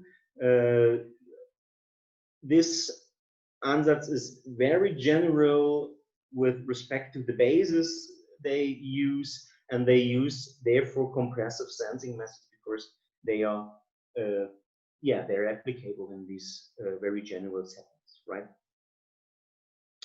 In order to solve the substeps, they use compressive sensing in this dimension incremental approaches. That's important somehow. And we are somehow focused on the Fourier basis, yeah. So on this e to the 2 pi I kx, and since we are restricted somehow to this Fourier basis in our considerations, we can use specific sampling sets, so-called rank 1 lattices, that have a very nice advantage, and that advantage is the next thing I will show you. Rank 1 lattice is just a simple integer vector, right? And you just take this integer vector, put it in your space, yeah, in the spatial domain, and then you just sample your integer vector equispaced at m points, nodes, right? And this is then the sampling set. And since you're on a periodic setting, you just can shift all the periodic things in the first, in the 0, 1 box, let's say. And you can do this in arbitrary dimensions, right? And the point is, the big advantage of these lattices, and the really nice advantage is that you put in these nodes here in your polynomial, and you end up with a discrete Fourier transform, a one-dimensional discrete Fourier transform. That is very nice. So you can compute this thing in the complexity, which is an m log m plus e times the cardinality of I. So it splits up with the plus the size of this matrix and so on. That's the point. And the next thing is that you can also get back the g hat else from the samples, yeah, in doing inverse fast Fourier transform. That is very nice. That means you cannot get back the p hat case, but you can get back the aliasing versions. That is very nice, and that is the thing we use later on. So rank 1 is often used in numerical integration, really old construction, but I left the references out because now we talk about yeah, sparse FFT using rank 1 lattices. And yeah, as I said, we use some dimension incremental. Yeah, I said it now. I say it now. We use a dimension incremental approach, similar to the approach Bozu explained today. And I have here a sketch of this procedure. The sketch is from Tony Volkmar, and I think I will use it in order to show you what is the important step here. So let's assume we have such a candidate set. So all integer vectors, all three-dimensional integer vectors in this box is our candidate set, and we would like to detect all the blue marked frequencies. So our polynomial here has a frequency support, which are the blue dots. Let's assume that. How to get the blue dots is the question, right? And you can do the following. You can think about the first dimension. So you think about the vectors in this index set I and the first components of this vector. And how to get the first components of this vector? It's relatively simple. You just say you fix your second and your third component of the sampling set, and then you sample your polynomial along the first coordinate direction equidistant. Okay, and then you can compute in one-dimensional fast Fourier transform, which leads somehow to sums of the Fourier coefficients. Yeah, right. So you get out here for p hat k1, if k1 is for instance 0, for p0 you get all the Fourier coefficients that have a 0 here, and times some factor here, right? Okay, you can do this, and clearly if this is non-zero, it is clear that here is something that is non-zero, right? And this sum is something that is non-zero. So you can detect all the non-zero things. Oh, no, you cannot detect all the non-zero things. You only can detect those where this sum here is non-zero, right? But you can reach that the sum here is non-zero with a high probability if you have at least one summoned in here. If you repeat this procedure several times, right? Where you do this r times, let's say, and if this x2 and x3 changes, then this thing here changes, and then there is a certain probability that you cannot cancel, or that not all the sums can suffer from cancellation. That's the point. And what to do next? Now you know the first components. Yeah, you do this for the second components. You construct the similar sampling set. You fix x1 and x3. You sample along x2, and you do a one-dimensional FFT. You get the candidates for k2. Okay, and you repeat it in order to avoid that you suffer from cancellations or something like that. Okay, and then you have these candidates for k1 and the candidates for k2, and clearly, how to get both together? Yeah, you take simply the tensor product, right? Takes tensor product of both sets, and you end up with this set. Yeah, obviously, not each k1 belongs to a vector where each k2 is in there, right? But these are now the candidates, and these are a number of candidates which is much less than the candidates in the whole box. And so let's go straight forward. We start here. Let's ignore these rank 1 lattice and one-dimensional FFT things for the first few. We start with this candidate set here, right? And okay, this is very nice. And now you need some method that samples your polynomial in a nice way, uses these samples in order to identify the non-zeros of them, the non-zero Fourier coefficients that belong to these frequencies here. These are the red ones, right? And then you go straight forward. You know the first and the second components of your frequencies in your index set I. And then, okay, you do the same with the third dimension. So you project in some senses the Fourier coefficients to the third dimension when you fix x1 and x2, and then you take the tensor product of these things here, and you end up with such an somehow small candidates, right? And then you need a method that reliably detects the non-zero Fourier coefficients in here, right? And so you do, or in that way you can also do this in higher dimensions.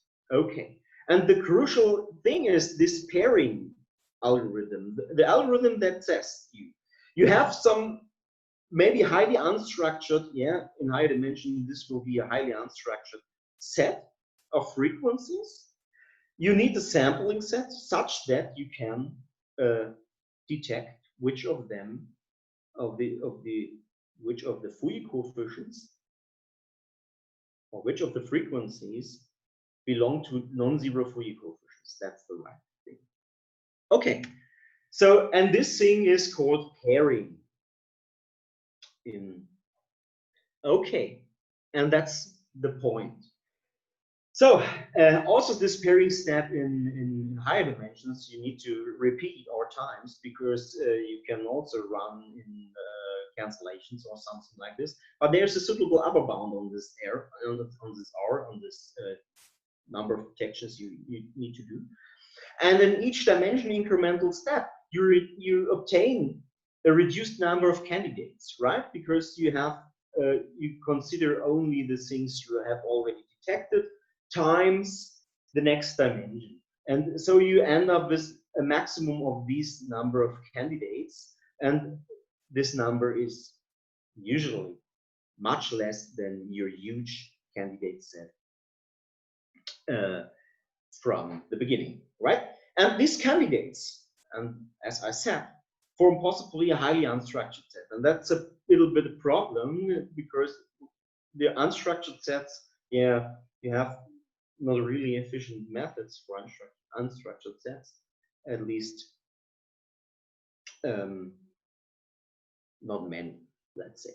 So so you need somehow reliable transform for determining the active projected frequencies, and yeah, to cancel out the non-active projected frequencies in some senses. And you can do this with different methods. The first method, which does not need structured sets, is compressive sensing, right? You get a sampling complexity, which is almost linear in S, but you get the computational complexity. Okay, you need random samples. You have a highly unstructured index set here, and so you have a highly unstructured matrix. So you have a computational complexity of at least this, if you use, for example, a conjugate gradient method or something like this in order to solve this linear system of equations or something.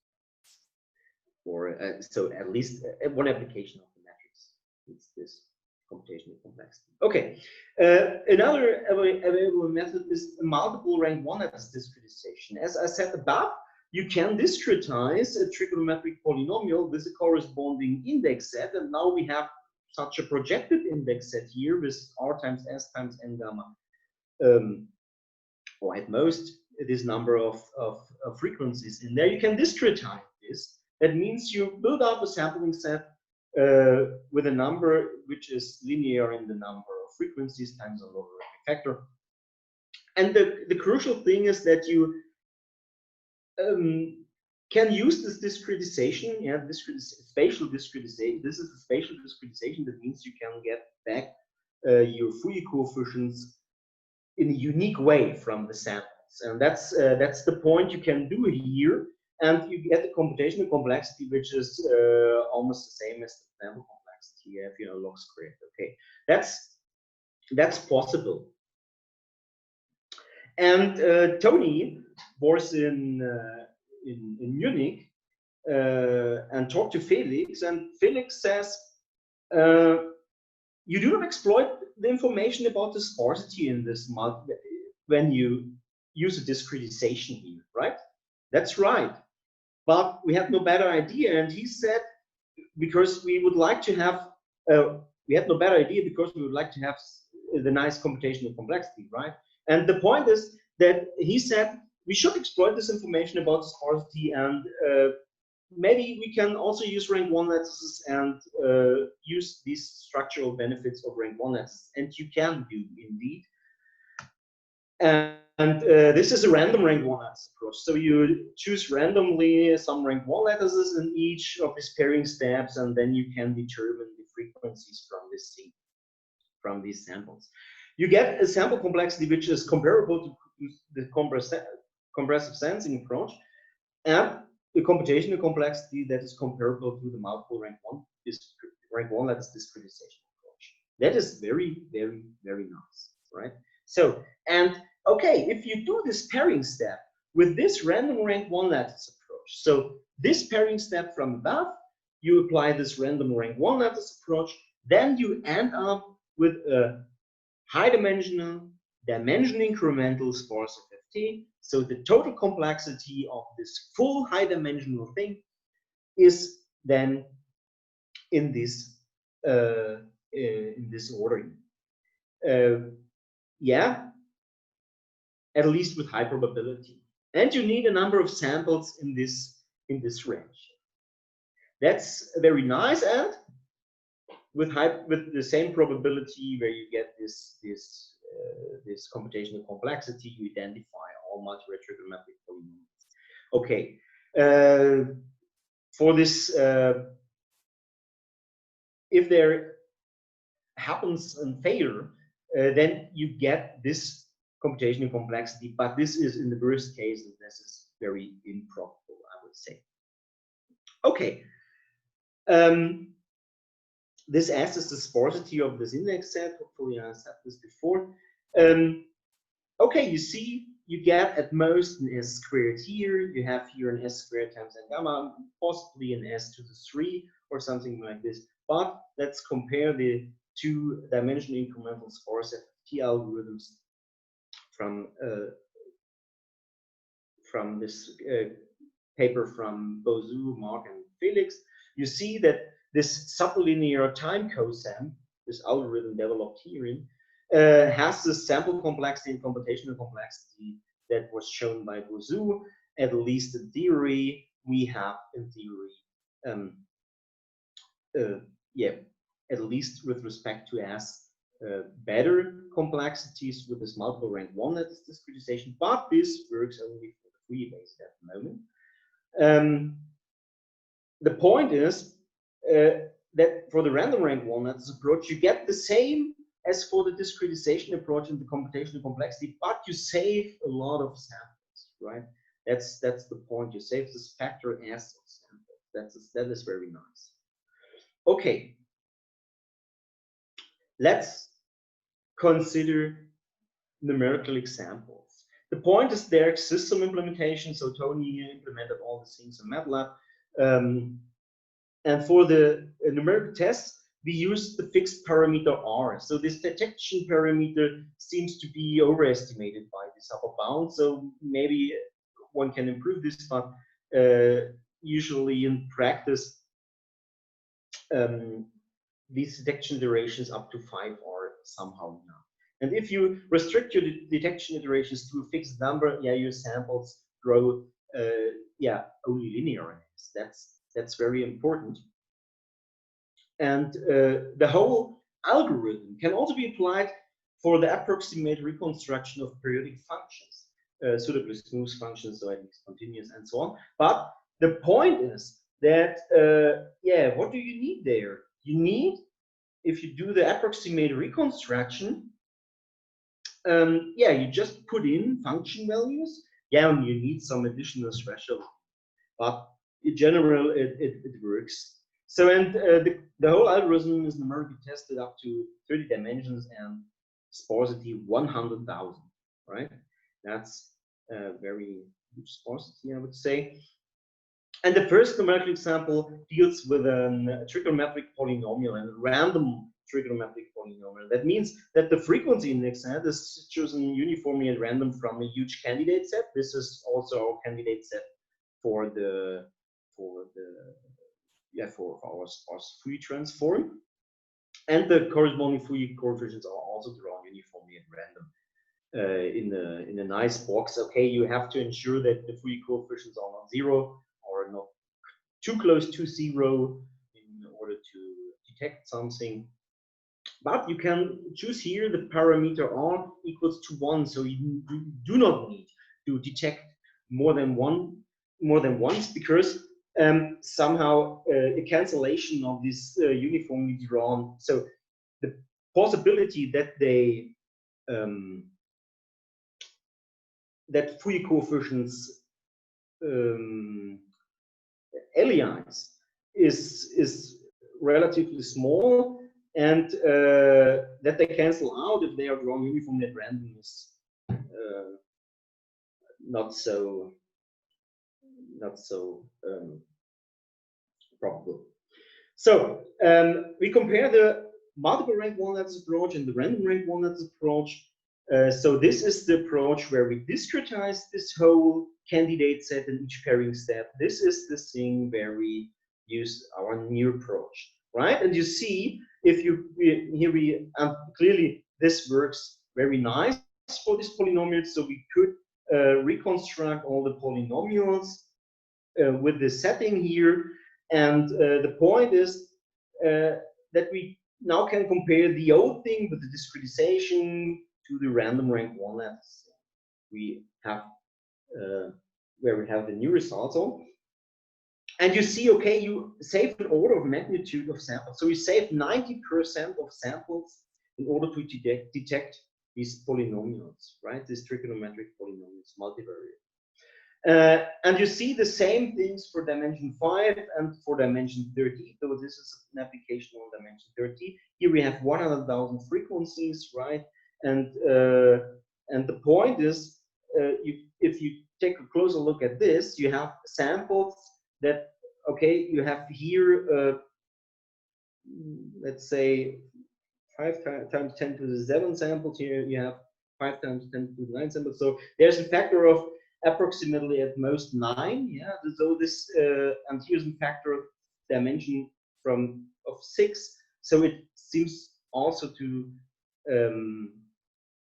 behave linear in the dimension, as the theory says, right? So this is very nice. So we can go straight forward, and okay, we have no theoretical results on function approximation for this algorithm.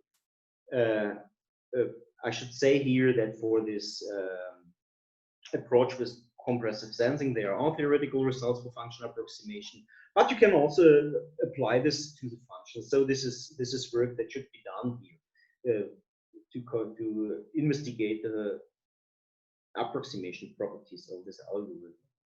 So, however, we somehow apply this thing to this function. So you have B-splines, tensor product B-splines, the sum of tensor product B-splines, and yeah, each of these products here is only active in a few dimensions. So hopefully we should, or usually if we apply this this thing here, we should detect the interactions of the dimensions and the corresponding structure of the most important frequencies, right? We construct this approximant using this our high-dimensional Sparse FFT, and we did this also with this multiple rank 1 lattice discretization in each pairing step, with this random rank 1 lattice approach in each pairing step. And you see, okay, I have here the target sparsity compared to the L2 error, and you see that you have a similar behavior. And I would say, okay, or I'm not sure, but I think that we are here very close to the truncation error, right? But if you plot the number of samples compared to the L2 error, clearly you save also 90% of the samples compared to this discretization approach. And that is very, very nice. And a very nice improvement for this approximation. Yeah, here you see we computed an approximation of this function with 10,000 frequencies, right? This is important. So let me summarize the thing. Hopefully you have seen and you remember that the dimensional incremental approach disassembled these huge candidate sets in a moderate number of reasonably sized pairing steps, right? And you need a reliable, stable pairing strategy. That's the point. And the question is, if such a reliable and stable pairing strategy automatically leads to unstable sparse fast Fourier transform? That's a good question, right? But if your pairing strategy is not reliable and stable, then maybe you are not able to get unstable sparse fast Fourier transform. That's, I would say, my intuition. The third thing is that I showed you a very nice, reliable, obviously, or from numerical tests, we know that this is a reliable pairing strategy, which is really, really sample efficient. And yeah, which uses this random rank one lattices. And there are several open problems. So the stability, or is there stability also for this random rank one lattice pairing approach? So for the full algorithm, if you do this is a good question. The second question, okay, we should know something about the approximation properties in order to provide this algorithm to approximate functions, right? And from a practical point of view, it should be possible to improve the bounds on the detection iterations, at least if you assume something on the frequencies, I would say. So that's it. So thank you very much for listening. And yeah, now I have to ask for questions. Are there questions?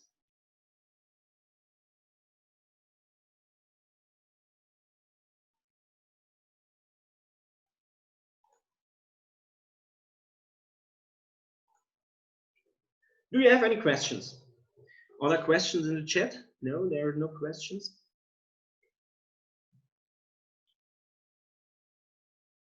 If not, then I thank all the contributors to the Minisymposium. Thanks a lot for these very, very nice. Oh, there is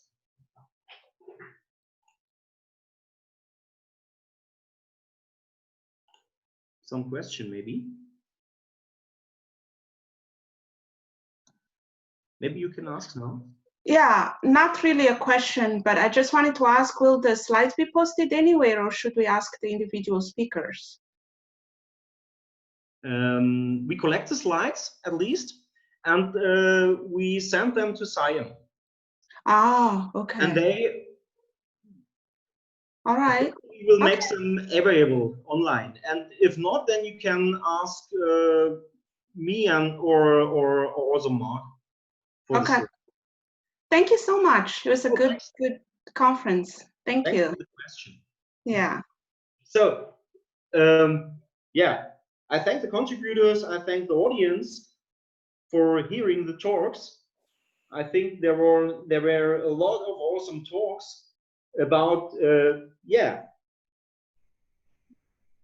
a huge range of sparse algorithms, right? So thank you very much. Thank you.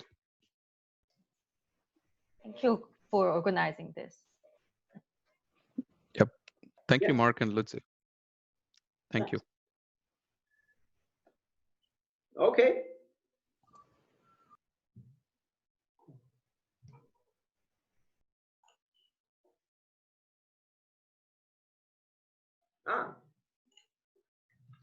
There's a question whether there have to be rank 1 lattices. Yeah, somehow we use the structure of rank 1 lattices, right? Maybe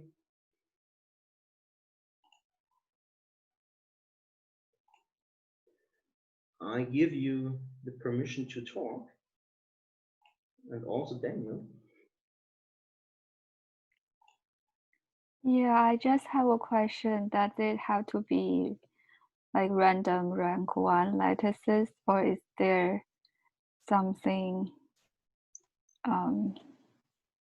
the point is that we use the nice aliasing properties of rank 1 lattices. So for rank 1 lattices, we know which frequencies alias to which other frequency, right?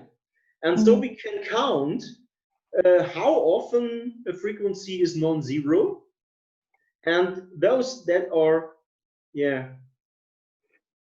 approximately for each rank 1 lattice non-zero is, yeah, with a high probability really a non-zero Fourier coefficient. And if you have Fourier coefficients that are, or more or less, you get some, if you use rank 1 lattice, you get some equivalence classes of frequencies for each rank 1 lattice. And if you take another rank 1 lattice, you can somehow sort out the zero Fourier coefficients and yeah, and sort out the non-zero Fourier coefficients. That's the point.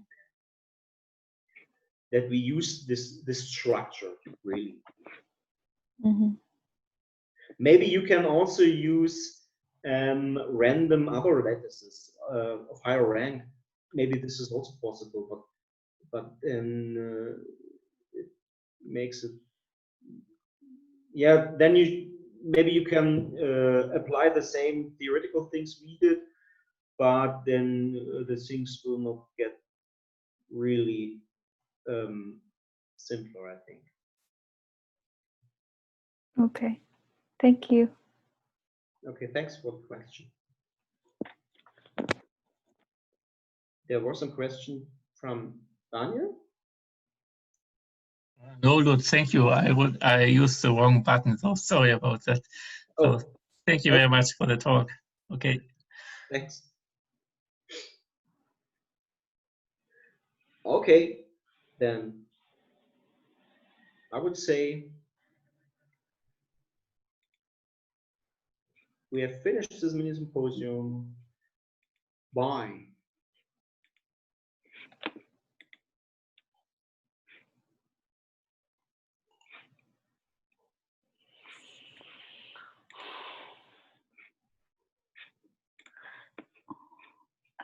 I just have one more question. Will the talk or the slides be posted to the resource forum?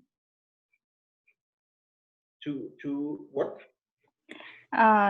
Maybe posted online or something. Yeah. The slides, we will collect the slides. So the Mark and I will collect the slides, and it is so that the SIAM would like to have it, and I'm pretty sure that they will make it available online. And if you do not get it, then just ask Mark or me, and we will send it to you. So we will collect them, and then you can get it from